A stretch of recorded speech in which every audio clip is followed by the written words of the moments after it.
gentlemen, may I have your attention, please? 10, 9, 8, 7, 6, 5, 4, 3, 2, 1. Welcome.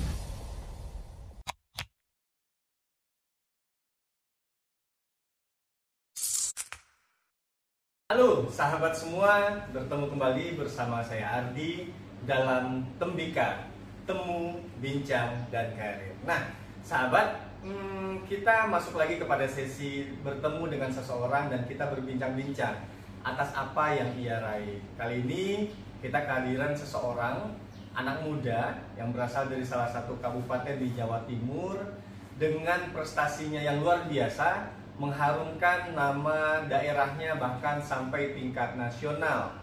Bidang ini menarik, tidak semua orang bisa menggelutinya, pastinya butuh skill khusus. Nah, siapa tahu dari sahabat Tembikar semua ada yang sedang menggeluti bidang yang sama. Penasaran pastinya, ini kita panggil Mas Soleh. Selamat datang Mas Soleh. Selamat datang di Tembikar ya. Disapa dulu sahabat Tembikar ya. Halo sahabat Tembikar, Temu, Bincang, dan Karir. Wah, ini sesuai namanya ya. Kita ketemu dengan Mas Soleh di sini. Kita coba ngobrol-ngobrol santai Mas Soleh ya. Oke. Mas Soleh, ini mungkin sahabat semua pengen tahu Mas Soleh ini siapa dan dari mana, lalu juga apa sih prestasinya. Tapi kalau melihat dari apa yang Mas Soleh gunakan pakaiannya ya, pasti sahabat sudah bisa mendebak lah prestasinya di bidang apa. Yep, bidang olahraga salah satu bela diri ya, yaitu pencak silat, luar biasa. Nah, seperti apa prestasinya nanti kita coba kupas lebih jauh. Kita ingin tahu dulu tentang Mas Soleh. Mas Soleh asalnya dari mana Mas? Oke, saya asalnya dari Tuban. Mohon izin perkenalkan dulu Mas ya. Boleh. Nah, Assalamualaikum warahmatullahi wabarakatuh. Halo sobat Tembikar. Perkenalkan, nama saya Muhammad Soleh Salahuddin. Nama panggilan Soleh Salahuddin. Ya. Oke, panggilannya? Nama akrabnya panggil Soleh. Oke. Saya kelahiran Tuban 98 11 30. Tahun 98, bulan 11 30 November. Ini udah lama yang lalu ya. Oke. Lalu Mas Soleh kalau boleh tahu pendidikannya nih, jenjang pendidikannya dari sekolah dasar mungkin di mana dan kuliahnya juga di mana gitu Mas Soleh. Nah, untuk pendidikan saya SD itu di Kecamatan Palang SD 1. Nah, itu yang terbaik di Kecamatan Palang Tuban. Oke, SD berapa namanya? SD 1. SD 1 Palang ya? Iya. Oke, terus berapa tahun? 6 tahun ya? 6 tahun. Nggak ikut percepatan gitu ya? Oke, terus setelah SD Palang? Nah, setelah itu saya kan ingin SMP, cuman sama orang tua saya nggak boleh. Tapi Kenapa nggak boleh? nggak tahu. Nah, akhirnya? Sanawiyah, jadi kayak Oh, madrasah. saya paham. Mungkin alasannya agar lebih mendalami ya, Iya. ada keagamaannya gitu. Karena kalau SMP seperti sahabat tahu kan tidak banyak pelajaran agama, walaupun ada ya, tapi porsinya tidak sebanyak dari kalau sanawiyah gitu ya. Jadi sekolah menengahnya di sanawiyah. Di Sanawiyah. Sanawiyah mana? Sanawiyah Kecamatan Palang juga. Sama-sama di Palang. Iya. Oke. 4 tahun? 3 tahun. 3 tahun. Kirain sempat nggak naik kelas gitu ya. 3 tahun lalu setelah sanawiyah mandong ya? Enggak. Oh enggak malah. Terus kemana? Habis itu kan ingin lagi ke SMA Tuban Negeri Tuban, SMA 1 Tuban yang terbaik itu. Cuman sama orang tua nggak boleh lagi, jadi ikut Alia. Oh Alia, ya bener ya Alia. Alia. Kok dibilang nggak bener tadi? Oke, dari sanawiyah ke madrasah Alia. Alia negeri? Enggak, Yang di mana? Alia swasta. Apa namanya? MA Al Mustafawiyah Palang. Di Palang juga? Di Palang Oh, juga. oke, 4 tahun. 3 tahun lah. Kalau 4 tahun 3 kelas ya? 3 kelas. Oke, waktu sanawiyah dan Alia sempat tidak sesuai dengan keinginan. Apa yang Mas Soleh rasakan? Maksudnya, aduh ini kok saya pengen ini orang tua nggak ngasih gitu, tapi kok masih tetap dituruti gitu. Gimana Mas Soleh? Ya namanya juga orang tua yang mengasih makan saya, terus intinya yang menafkahi lah dari kecil sampai dewasa. Iya. Masa saya nggak nurut. Dan pastinya orang tua pasti sudah tahu ya apa kalaupun kita pengennya seperti ini, orang tua sebenarnya lebih tahu apa yang kita butuhkan ya. Jadi dia lebih memahami anaknya seperti apa gitu. Mungkin dari situ ya, akhirnya memenuhi. Nah, sebenarnya kalau sanawiyah ke aliyah lumayan ya, artinya ini pendidikan agamanya kenceng banget. Biasanya nih Mas Soleh ya, biasanya jarang, saya nggak tahu ya. Tapi sahabat tembikar mungkin sepakat sama saya, jarang yang setelah sanawiyah itu ngambil kuliahnya negeri. Kebanyakan ngambilnya ya yang sesuai dengan bidangnya gitu ya. Kalaupun negeri ya mungkin UIN gitu ya, Universitas Islam Negeri. Nah ini kuliahnya kalau nggak salah nggak di UIN ya? Di mana kuliahnya Mas Soleh? Alhamdulillah saya kuliah di Universitas Negeri Malang. Oh, apa tuh? UM. Apa tuh? UM. Bukannya UM Universitas Malang ya? Benar. Universitas Muhammadiyah. Bukan. Itu UMM. Itu UMM. Oh, kalau UM Universitas Negeri Malang. UMM aja dong katanya. Enggak tahu rektornya. Tunggu, ini menarik ini. Ada UMM, ada UM, ada UNM. Iya. Kalau yang Universitas Negeri Malang UM. Kalau Universitas Muhammadiyah Malang UMN.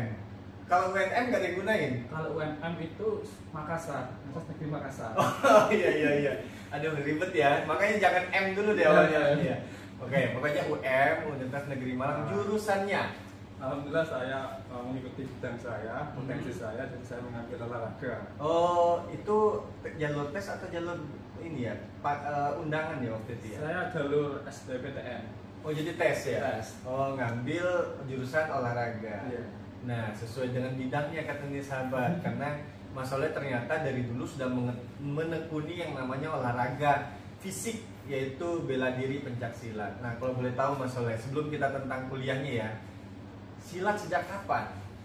Saya silat, mungkin saya belajar silat itu dari kecil ya Mas ya, soalnya saya dulunya ya nakal, sama teman sendiri. Nah, waktu itu umur berapa ya? SMP kelas 3 itu umur berapa? SMP kelas 3 itu biasanya umur 85 tahun kayaknya. Mungkin umur 15 tahun. 15 tahun ya. 15 tahun saya baru belajar silat, diarahkan sama orang tua. Oh, dari kecil sebenarnya sudah ikut bela diri, namun yang lebih terarah itu sejak SMP. Iya, SMP kelas 3, usia 15 tahun lah ya. Iya. Diarahkan itu ikut sebuah perguruan pencaksilat gitu ya. Iya. Apa namanya, Mas? Perguruan PSHT, Persaudaraan Setiahati Ternate yang ada di Madiun. Oh, Persaudaraan Setiahati Ternate yang ada di Madiun. Artinya PSHT ini banyak ya? Banyak orang.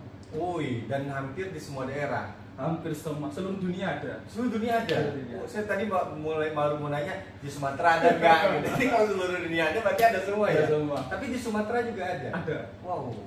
Oke, luar biasa ya. Apa tadi namanya? PSAT, Persaudaraan Setia Hati Ternate. PSHT. Iya. Luar biasa. Nah, menggeluti pendidikan yang lebih terarah itu di saat SMP, masuk perguruan pencaksilat, dan itu dia izin orang tua dan keinginan sendiri. Nah, waktu itu kan udah kelas 3 SMP ya, sanawiyah, tidak terganggu antara sekolahnya pendidikan karena mau tamat ini dengan pencaksilatnya gimana? Pertama sih belum disetujui sama orang tua, cuman saya sendiri yang nakal, ingin keinginan untuk belajar pencaksilat, ya udah masih gerenjel. Kalau bahasa Jawanya itu nggak enak hati orang tua. Sebenarnya belum mau legowo. Ya, legowo, gerenjel. Rata-rata masih gerenjel. Nah, terus akhirnya Mas nerima. Iya, menerima. Nah, waktu itu kan udah mau lulus sekolah ya, tapi ada hambatan nggak? Sempet sih. Jadi nilai tapi tetap. Nah, saya punya teman itu orangnya sering ngajak saya belajar. Jadi waktu latihan saya dipanggil. Iya. Kalau belajar tetap. Oke, belajar tetap. Latihan pencaksilat tetap gitu ya. Lalu terus sampai aliyah juga masih latihan. Ya, masih perguruan yang sama. Sampai sekarang. Sampai sekarang perguruan yang sama. Nah, yang jadi pertanyaannya adalah sejak kapan mulai mengikuti yang namanya kejuaraan? Pasti kan itu kan nggak langsung serta-merta latihan langsung ikut kan, pasti ada prosesnya. Nah prosesnya seperti apa? Mungkin banyak sahabat tembikar di rumah yang ingin juga, baik itu anaknya ya ataupun dirinya sendiri pengen ikut bela diri gitu. Itu prosesnya gimana? Awal daftar, latihan, terus urutannya harus jadi apa dulu, seperti itu gimana Mas? Nah untuk proses awalnya itu saya kan mengikuti persaudaraan sejati Teratai. Pertama itu saya belum mendapatkan sabuk, jadi ikut latihan dulu, ya push up, sit up, semua bla bla bla bla, seperti yang anak karate yang seperti bela diri lainnya lah. Nah latihan di situ nggak ada sabuk sama sekali? Belum. Dikasih sabuk putih gitu enggak? Belum. Oh enggak ya? Kalau pertama kali itu saya sabuk hitam, kalau di Teratai sabuk hitam. Oh malah hitam. Hitam. Sebentar, awal latihan tanpa sabuk. Tanpa sabuk. Nanti pas sudah naik diterima dikasih sabuk tapi warnanya hitam. Hitam, tapi proses dulu. Proses dulu baru dapat hitam. Iya. Artinya pada saat hitam itu sudah resmi lah ya, sudah resmi. Tapi kalau belum sabuk itu masih penerimaan. Penyesuaian dulu. Bisa. Oke, setelah itu dapat hitam. Dari tanpa sabuk ke hitam itu berapa lama durasinya? Saya hampir 1 tahun. Hah? Hampir 1 tahun. Lama juga 8 ya? bulan. Hah? 8 bulan. 8 bulan, hampir 1 tahun. Kurang Iya. lebih 8 bulan baru dapat hitam. Hitam. Berarti ini bener-bener digondlok Iya. banget ya. Diinjak-injak. Iya, ya. Pokoknya nggak boleh sembarangan Nggak gitu boleh ya. sembarangan. Bener-bener fisik dan Iya. mental diasah. Nah setelah dapat hitam, berarti itu sudah aliyah ya? Atau masih akhir-akhir sekolah sanawiyah? Itu mulai kelas 1. Kelas 1 aliyah. Oh baru dapat hitam. Iya. Nah itu sudah dari saat itu berarti kan hampir setahun udah merasa apa ya, artinya Hebat gitu. udah betah atau pengen keluar, ada nggak rasa seperti itu di awal-awal latihan? Alhamdulillah, karena passion saya dari kecil suka pencak silat, jadi saya enjoy nyaman aja untuk belajar pencak silat. Oke. Untuk Nggak ada beban nggak ada gitu beban. ya.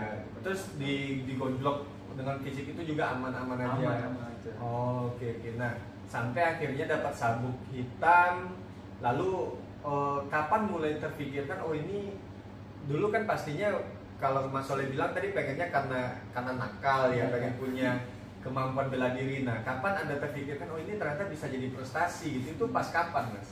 Nah itu waktu ada kayak sambung ya, kalau di orang Jawa itu bilangnya sambung, tapi kalau di atlet itu tarung. Nah, waktu itu ada tarung dan saya itu melawan di Kecamatan Palang itu yang paling hebat. Itu tahun berapa? Waktu masih sabuk hitam? Iya, 2014. Oh baru setahun berarti ya? Iya. Oke, sudah melawan Iya. orang yang hebat. Iya, soalnya itu sekelas sama saya. Kelas D remaja, waktu masih remaja. Itu kelas di pencaksilat atau kelas di sekolah? Kelas di pencaksilat. Oh, kelas di pencaksilat satu kelas ya, Iya, satu level. kelas. Oke. Itu tarung. Alhamdulillah saya unggul. Jadi saya dari tersorotan dari pelatih Kecamatan Palang itu, wah ini kelihatannya bagus, Bisa nih, berpotensi. Potensi. Oh, gara-gara melawan orang tersebut, akhirnya para pelatih melihat adanya potensi dari Mas Soleh untuk ikut ke kejuaraan. Nah, langsung saat itu juga ikut atau ada proses lagi? Proses lagi. Nah, Oke, latihan lagi. Oke, naik sabuk nggak tuh? Belum. Masih belum juga. Belum. Sabuknya ada berapa sih? Maksudnya ada berapa tahapan sih Kalau tingkat? sabuknya itu pertama ada hitam, jambon itu warna pink. Jambon itu pink, oke. Hijau. Saya pink belum pernah lihat sih dia pakai pink ya. Hijau terus sama putih. Nah, putih. kalau sudah mau ngelatih itu mori. Mori warna apa tuh mori? Putih, nggak ada mori hitam. Mori itu putih. Kalau nggak ada putih hitam. Oh, balik hitam lagi. Canda maksudnya. Mori itu semua putih. Oh, semuanya putih. Mori. Oke, mori. Nah, berarti levelnya itu hitam, pink, hijau, putih. Terakhir mori. Nggak ada warna. Nggak ada warnanya. Oh. Putih. Ini saya masih belum jelas, tapi kawan-kawan pencaksilat masih paham lah maksudnya masalahnya. Nah, dari proses dari hitam menjadi pink berapa lama? Hitam menjadi pink itu sekitar 1 tahun. 1 tahun lagi. Dari pink ke hijau berapa lama? 1 tahun setengah. 1 tahun setengah. Dari hijau ke hitam berapa lama? Ke putih berapa lama? Itu tinggal orangnya kalau gitu. Oh, disuruh bikin skripsi dulu gitu Enggak, kan? kalau itu kan masa kuliah. Betul kuliah. Kirain kamu suruh nulis karya ilmiah dulu baru bisa nyebutin enggak ya? Enggak, kalau itu mungkin tinggal orangnya masing-masing. Kalau ingatannya bagus dan mentalnya bagus, bisa dinaikkan 6 bulanan lah. Ujiannya di tempat perguruan itu atau ada ini harus di kabupaten, ini harus di provinsi enggak? Enggak. Yang penting siapa yang nguji gitu ya? Iya. Nanti. Ujiannya di kuburan. Wah serius? Serius. Itu level yang mana? Ambil sabuknya di kuburan. Ambil sabuknya atau ujiannya?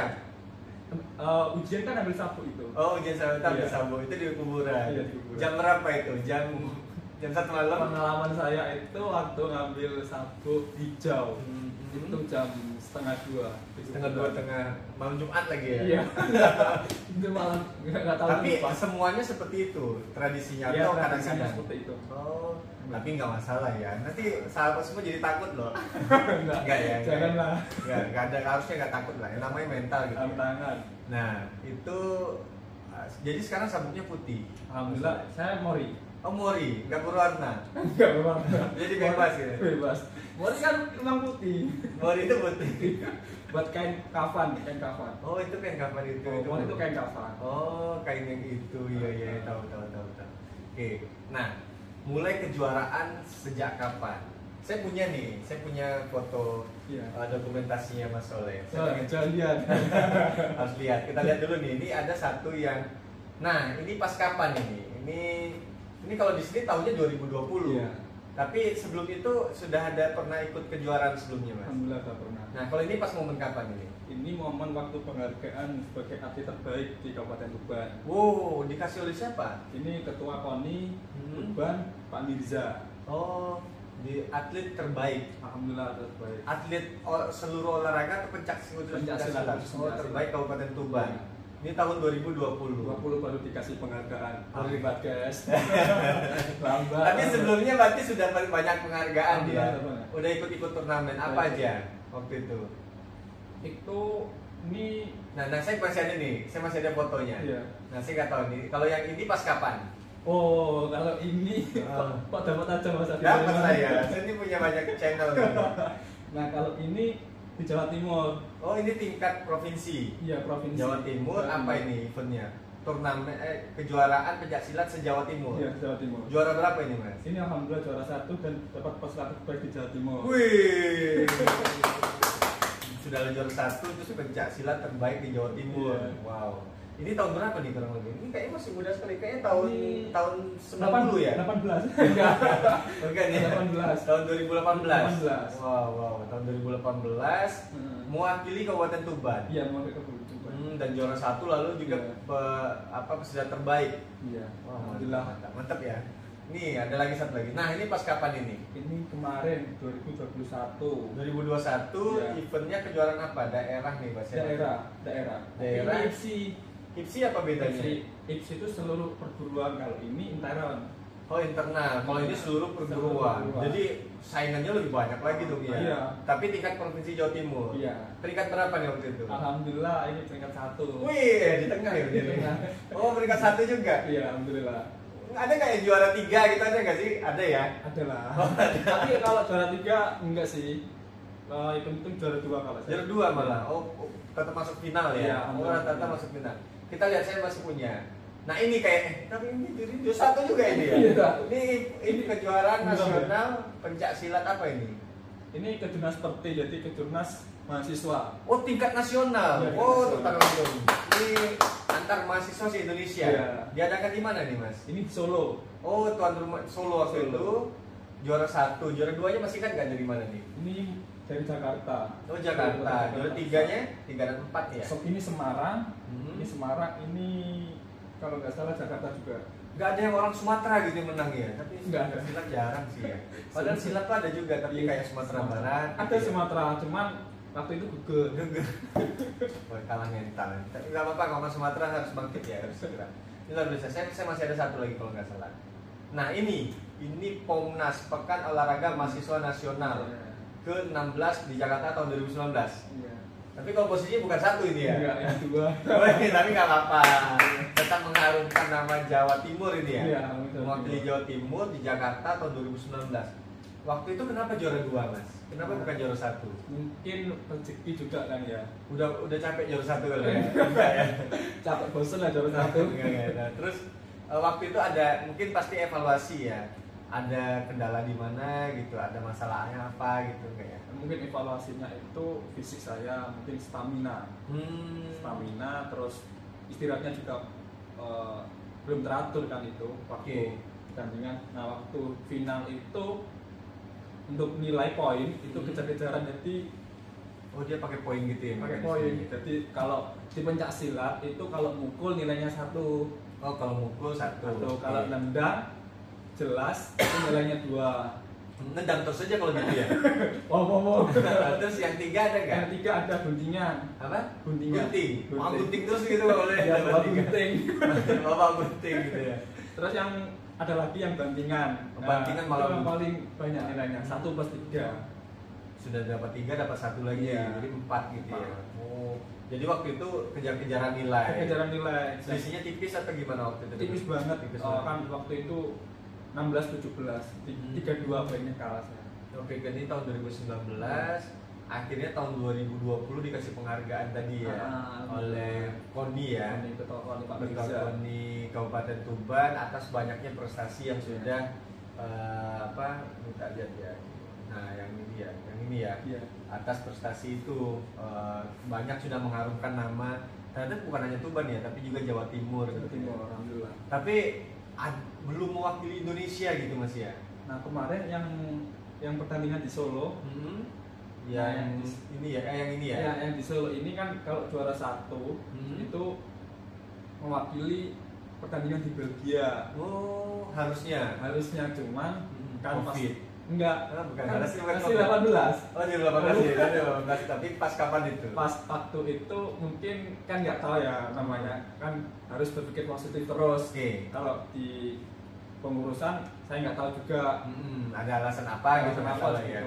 Tapi di persyaratannya kalau misalkan yang juara 1 ini mewakili di Belgia, cuma Belgia. saya nggak dipanggil ya. Tapi tetap ada yang berangkat. Oh, siapa yang berangkat? Ya, yang juara 1 ini semua, tapi itu pilihan kalau saya sih. Oh, ada pilihannya gitu. Dan seharusnya yang juara 1 yang berangkat. Ada faktor tertentu juga mungkin ya. Tapi nggak usah kita bahas di sini ya. Tapi kita berpikir positif ya.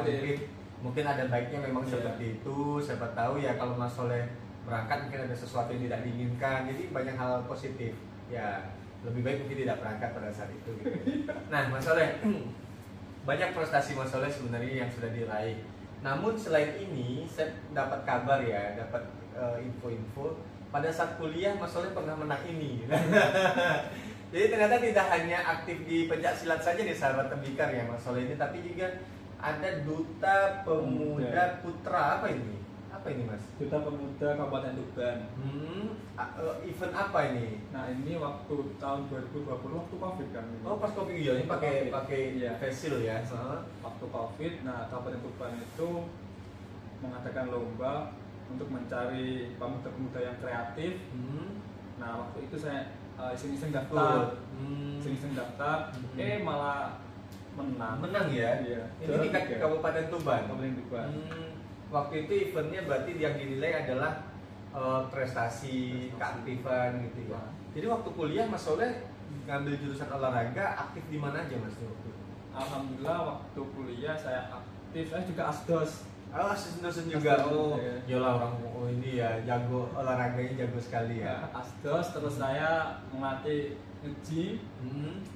Habis itu saya juga ikut di penelitian diabetes sama asdos saya, sama dosen saya. Habis itu saya juga mengikuti penelitian KONI Kabupaten Malang sama Batu untuk persiapan Poprov itu. Waktu itu ya? Wow, luar biasa. Mas Soleh, nanti apa ya? Sebenarnya banyak hal yang pengen saya kupas lagi tentang Mas Soleh. Tapi untuk sesi ini kayaknya cukup sini dulu ya sahabat ya. Nanti kita mungkin sesi yang lain kita akan kupas juga karena ternyata Mas Soleh ini juga punya channel YouTube ya. Channel YouTube namanya apa? Indonesia Pinggiran. Wah, kalau dari namanya kayaknya menarik ya sahabat semua ya. Indonesia Pinggiran kayaknya mengupas-ngupas tentang Indonesia tapi bagian pinggir-pinggirnya gitu ya. Pokoknya masih banyak. Nanti silakan dicari di YouTube ya, channelnya Mas Soleh Indonesia Pinggiran. Ini bisa mungkin banyak hal yang mungkin tidak kita ketahui di tempat daerah kita, bisa kita tahu dari apa yang Mas Soleh kupas gitu ya di channel tersebut, Indonesia Pinggiran. Ini searching aja. Nah, kita tiba di penghujung sesi nih Mas Soleh. Mungkin Mas Soleh punya pesan untuk para sahabat semua yang ingin menggeluti bela diri. Saya satu pertanyaan kalau dari saya ya, kalau usia-usia kayak saya ini masih bisa nggak ya ikut bela diri? Apa sudah terlambat gitu? Atau harus memang dari kecil gitu ya Mas Soleh? Ada ini nggak, pengalaman nggak? Gimana Mas? Enggak sih, kalau menurut saya terlambat, karena terlambat itu nggak ada. Oke. Untuk belajar pencaksilat kan nggak harus bisa pencaksilat, tapi kan sambil sehat aja. Yang penting sehatnya. Yang penting sehat. Karena olahraga itu kan bela diri itu yang penting kan kita dapatkan kesehatan gitu. Kebugaran. Kebugaran. Nah, ada tips nggak bagi terutama bagi yang mau ikutan bela diri, apa kira-kira yang harus dia tanamkan di dalam dirinya, terus persiapannya seperti apa, terus bagaimana biar bisa konsisten? Karena saya yakin banyak sekali yang mencoba. Saya dulu ikutan juga nih Mas bela diri, tapi ya itu dia. Saya ikut kempo dulu, sampai sabuk coklat selesai gitu ya. Enggak, ya memang waktu itu mulainya sudah telat juga sih, udah gede, udah besar gitu ya. Nah, kayak tidak ada, kurang motivasi. Nah, mungkin Mas Soleh bisa ngasih tips-tipsnya bagaimana agar tidak berhenti di jalan, tapi tetap semangat gitu ya, untuk ya karena kan niatnya untuk kesehatan. Mungkin silakan Mas berbagi. Nah, untuk saya berbagi tips ya. Yang pertama niatnya dulu. Jadi kita niat belajar itu benar-benar enggak atau cuma main-main. Nah, pertama niat. Yang kedua, kita kan sekarang banyak handphone atau media sosial terkait tentang pencaksilat atau bela diri lainnya lah intinya. Nah, itu cari yang pelatih yang profesional, cari tempat klub-klub bela diri yang profesional. Nah, di situ ketika sudah dapat niatnya sudah bagus, tempat latihannya bagus, habis itu tinggal kita minta doa atau minta dukungan sama orang tua. Ya itu cuma tipsnya 3. Jadi seperti itu ya. Pokoknya pertama pasti niat dulu ya. Niatnya harus benar-benar ikhlas, tulus memang karena keinginan sendiri, ingin berlatih, dan juga ya kalau sudah dari sananya sudah benar, harusnya kedepannya sudah benar juga. Sip. Sahabat semua, bagi yang mungkin penasaran ingin tahu lebih jauh tentang bela diri pencaksilat, nanti bisa kontak Mas Soleh ya. Nanti kita liatin di sini Instagramnya juga ada ya. Instagramnya ada, YouTube-nya juga ada. Jadi nanti silakan di subscribe juga. Nanti kontak langsung Japri yang bersangkutan, siapa tahu ingin tahu tentang pencaksilat atau tentang fitness juga. Fitness boleh. Sehat ini, jadi bisa dikasih tahu tips-tipsnya gitu ya, bagaimana fitness dan sebagainya. Oke. Terima kasih banyak Mas Soleh sudah hadir di Tembikar. Sukses selalu dengan kegiatannya. Mudah-mudahan makin banyak prestasinya, terutama di bidang pencaksilat ya, dan mengharumkan nama daerah bahkan sampai nama nasional. Mudah-mudahan, amin. Amin. Makasih sahabat Tembikar. Sampai bertemu di lain kesempatan. Salam Tembikar. Temu, bincang, dan karir.